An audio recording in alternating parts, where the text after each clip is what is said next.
Halo bannange mugamba mpya kana akalowoozo kagende eri abatolosi omutolosi wenna bw'oba ogenda tutoloka making sure nti wamaze okukola communication ennungi n'omuntu agenda okupiikinga.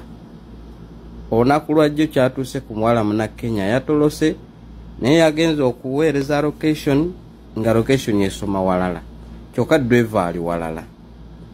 Yabadde option nga yakubira boyfriend we Munnakenya.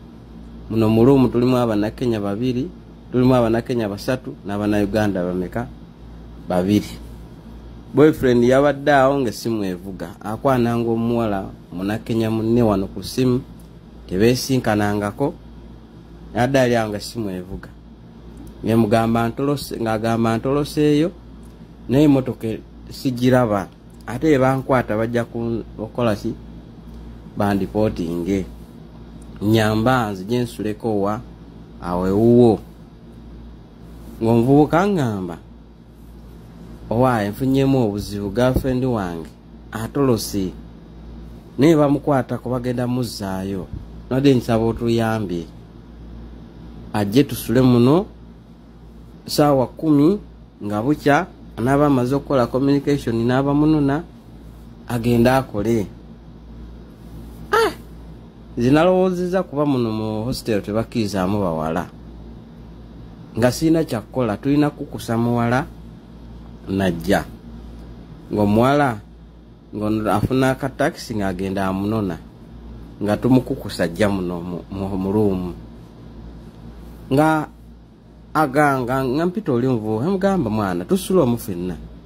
teri byakuba gundi matooke nga ngamba Munnakenya ngagamba kale nga balinyo obuliri kakati bana Abannakenya banne saategedde Bannakenya banne kye baabaze ndaba bafuluma abweru bayingira ngamba tuuka mbagamba mwana nze njagala kupowa kuba enkya ngenda kukola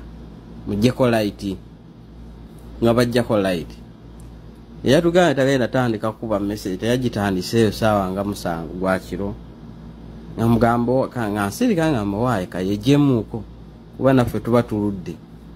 ng'asabula mpulira bintamye otulo tuganye mbagamba waaye njagala kwebaka enkya ngenda kukola mulekerako awo bakooliddeko kamala ngagamba kale nga